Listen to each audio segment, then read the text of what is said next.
اس کے لیے جنت میں 2 محل تیار کیے جائیں گے، 2 محل اسے عطا فرما دیے جائیں گے۔ جناب سیدنا امیر المومنین فاروق اعظم رضی اللہ تعالی عنہ آپ تشریف فرماتے، عرض کرتے ہیں یا سیدی یا رسول اللہ، اس طرح تو ہم بہت سارے محلات بنوا لیں گے، سورۃ اخلاص پڑھتے رہیں گے۔ تو رحمت للعالمین نے ارشاد فرمایا کہ اے عمر، اللہ پاک کی جنت بھی بہت بڑی ہے اور اللہ پاک کی عطا بھی سبحان اللہ۔ یہ سورۃ اخلاص ہے نا، یہ خالصتاً اس میں توحید کا ذکر ہے، یہ اللہ ایک ہے، بے نیاز ہے، اس کی کوئی اولاد نہیں ہے، کوئی بیٹا نہیں ہے، کسی سے پیدا نہیں کیا گیا، اس کا کوئی جوڑ نہیں ہے، کوئی اس کی برابری کرنے والا نہیں ہے۔ سبحان اللہ۔ اس میں اللہ پاک کی توحید کا ذکر ہے اور یہی ہمارا عقیدہ ہے۔ حضرین محترم، تو پھر اسی عقیدے پہ آخری سانسوں تک ڈٹے رہیں کہ اللہ پاک وحدہ لا شریک ہے، اس کا کوئی شریک نہیں۔ تو اس میں اللہ پاک کی توحید کا ذکر ہے، اور محبت کی نگاہ سے اگر سورۃ اخلاص کو پڑھیں تو اس میں بھی رسول اللہ کی شان نظر آ رہی ہے، اس میں بھی رحمت للعالمین کی شان نظر آ رہی ہے۔ اللہ پاک نے فرمایا محبوب میں خود نہیں کہتا کہ یا ایھا الناس، اے لوگوں میں اللہ ایک ہوں، فرمایا قل هو اللہ احد، محبوبہ قرآن میرا ہے، زبان تیری ہوئے تو کہہ دے کہ اللہ ایک ہے۔ سبحان اللہ، تو کہہ دے کہ اللہ ایک ہے۔ اللہ پاک جل جلالہ کی وحدانیت اور اللہ پاک کا ایک ہونا، یہ اللہ پاک نے اپنے پیارے محبوب حضرت محمد صلی اللہ علیہ وسلم کی مقدس زبان مبارک سے کہلوایا کہ محبوب تو کہہ دے، آپ فرما دے کہ اللہ ایک ہے۔ فرمایا ربنا وابعث فیہم رسولا، اے اللہ، یہ حضرت سیدنا ابراہیم علیہ السلام، حضرت سیدنا اسماعیل علیہ السلام، یہ بزرگ ہستیاں، یہ عظیم ہستیاں، میرے آقا حضور کی پیاری جد، جب انہوں نے بیت اللہ شریف کی تعمیر مکمل فرمائی تو اللہ کی بارگاہ میں دعا فرمائی ربنا وابعث فیہم رسولا منہم یتلو علیہم آیاتک، یا مولا کریم میں نے تیرا گھر بنا دیا ہے، تیرے حکم کے مطابق تیرے گھر کی تعمیر کر دی ہے یا اللہ پاک، اور اس گھر کو آباد کرنے والا سونا محمد سے آباد کرنے، تیرا گھر میں نے بنا دیا ہے تیرے حکم کے مطابق، مولا کریم اس گھر کو آباد کرنے والا سونا محمد صلی اللہ علیہ وسلم بھیج دے۔ وابعث، مبعوث فرما فیہم رسولا، ان میں رسول جو انہی میں سے ہو، اور یتلو علیہم، جو ان پر قرآن مجید کی آیات تلاوت فرمائے، وَيُعَلِّمُهُمُ الْكِتَابَ وَالْحِکْمَةَ، اور جو انہیں کتاب کی تعلیم دے، علم سکھائے، دانائی سکھائے، حکمت کی تعلیم دے، وَيُزَكِّيهِمْ، جو انہیں پاک فرمائے۔ اونچی آواز سے کہہ دو، ہمارے نبی ایسے نبی ہیں حضرین محترم جو قرآن سکھلانے والے ہیں، علم سکھلانے والے ہیں، اور جو حکمت اور دانائی سکھلانے والے ہیں، اور لوگوں کو پاک کرنے والے ہیں۔ ہمارے یزکیہم، حضور پاک کرنے والے، اونچی آواز سے کہہ دو، جن کا دل خوش ہوا، سرکار پاک کرنے والے ہیں۔ حضرت محترم دلوں کو پاک کرنے والے ہیں۔ حضور پانی، جب انسان کے کپڑے گندے ہو جاتے ہیں، ناپاک پانی انسان غسل کرتا ہے، اور حاضرین محترم اور پھر جو غسل فرض ہوتا ہے اس کے رکوع فرض وغیرہ سارے ادا کرتا ہے، تو پھر انسان کا وہ ظاہر پاک ہو جاتا ہے۔ پانی ظاہری جسم کو پاک کرتا ہے، حضور انسان کا ظاہر بھی پاک فرماتے ہیں اور باطن بھی پاک فرماتے ہیں۔ سمجھائیے، ظاہر بھی حضور صلی اللہ علیہ وسلم پاک فرماتے ہیں اور باطن بھی سرکار پاک فرماتے ہیں۔ میں نہیں کہہ رہا وَيُزَكِّيهِمْ، قرآن کہہ رہا جی، ایسا محبوب بھیج، ایسا رسول بھیج۔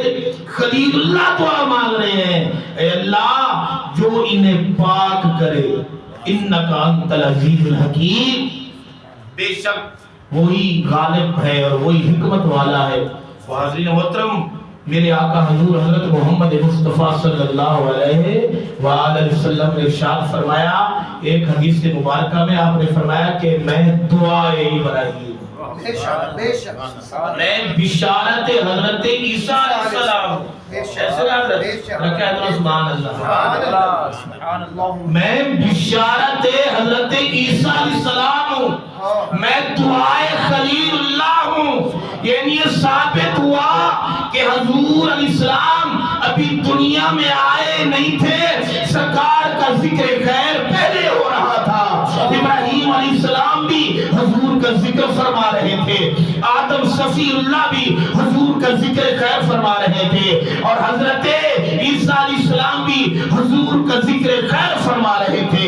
سرکار دنیا میں آئے نہیں تھے، عالم ارواح میں بھی اور تمام انبیاء علیہ السلام کی مقدس زبانوں پہ بھی حضور کی نعت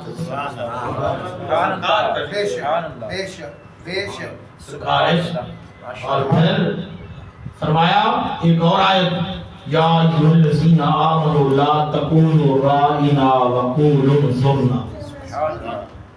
فرمایا کہ اے ایمان والو، یا ایھا الذین آمنوا لا تقولوا رائنا، رائنا نہ فرمایا کرو، رائنا نہ کہا کرو، اور جب تم اپنے محبوب کو پکارا کرو تو عرض کیا کرو انظرنا، انظرنا یا رسول اللہ. یہ بھی حضور کی نعت ہے.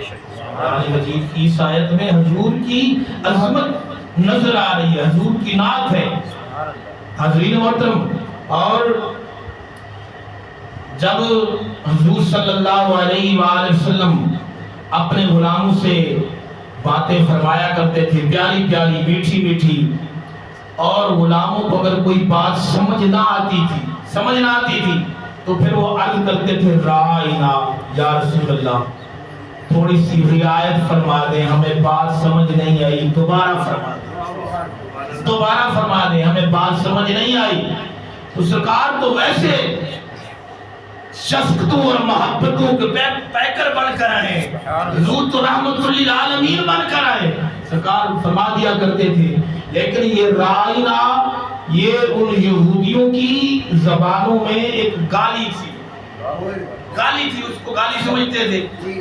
تو حضرین محترم، اور پھر حالانکہ اہل اسلام مسلمان تو وہ اچھی نیت سے حضور کو پکارتے تھے، اچھی نیت سے سرکار کی بارگاہ میں عرض کرتے تھے. معنی ایسے ہوتے ہیں، کسی اور بولی میں اس کا معنی اور ہوتا ہے، اور بولی میں اور. حاضرین محترم، اس کا معنی وہ اس کو ذرا کھینچ کر شدت کے ساتھ پڑھتے تھے، رائنا جی اے، یعنی اس کا معنی ہمارے چرواہے، بکریوں کے چرانے والے. سبحان اللہ، رائنا شدت کے ساتھ کھینچ کر پڑھتے تھے.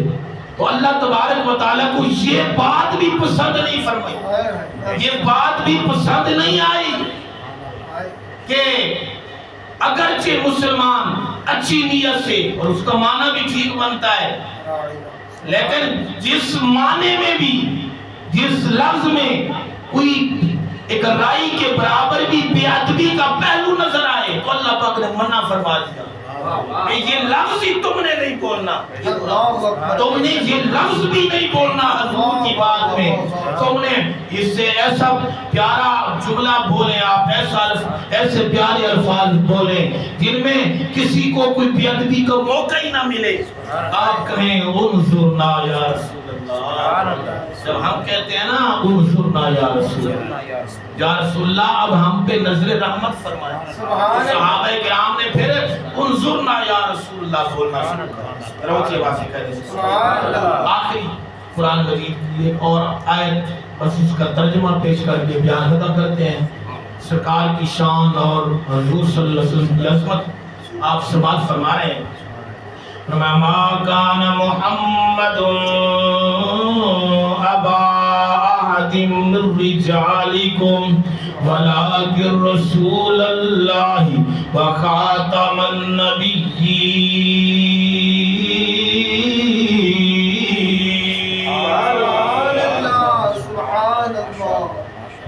اللہ تبارک و تعالی جل جلالہ نے ارشاد فرمایا کہ ما کان محمد ابا احد من رجالکم، کہ محمد صلی اللہ علیہ وآلہ وسلم مردوں میں سے تمہارے کسی کے باپ نہیں ہے۔